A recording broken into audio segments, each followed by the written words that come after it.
Alors voici un exemple de ce qu'on peut retrouver au niveau d'un schéma en 2 dimensions. Et celui de droite, c'est une vue de coupe en 2 dimensions. Celui de gauche, c'est un schéma traditionnel avec ce qu'on appelle en anglais un ladder, donc un diagramme en échelle. Vous voyez ici la soupape de sûreté qui est ici. Vous l'avez ici. Alors on peut remarquer ici qu'on peut voir l'intérieur, donc on peut pouvoir comprendre comment fonctionne à l'intérieur le ressort, mais aussi comment venir la raccorder. Donc, un circuit comme celui-là peut devenir un schéma de raccordement par la suite pour aider le technicien à faire son raccordement de son circuit. Alors, au niveau simulation, qu'est-ce que ça donne? C'est sûr que ça apporte un plus pour la compréhension du circuit. Alors, on n'a plus à faire appel à notre imagination. Maintenant, on peut voir le fluide, dans ce cas ici, tout ce qui est rouge est sous pression, ce qui est bleu, c'est le retour au réservoir.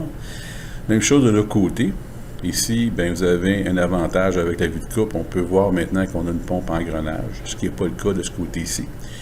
Vous voyez au niveau du distributeur comment le fluide fonctionne à l'intérieur.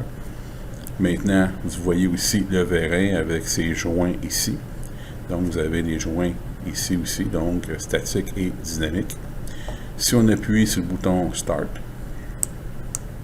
la séquence se fait simultanément, ce qui nous permet de mieux comprendre, encore une fois, le fluide, comment il circule à l'intérieur du système, ce qui va aider grandement les techniciens à comprendre leur circuit. Et on fait un retour comme ceci.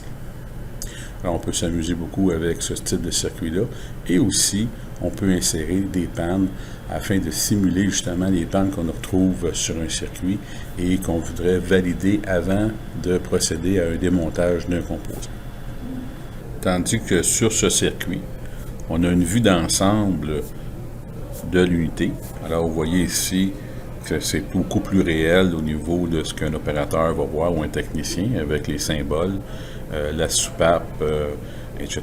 Donc, on a des composants qui ne sont pas en vue de coupe, qui sont toujours en 2D et qui fonctionnent encore une fois simultanément avec le circuit de commande, ce qui vient nous aider à mieux comprendre le circuit, mais aussi à mieux repérer les composants sur le circuit.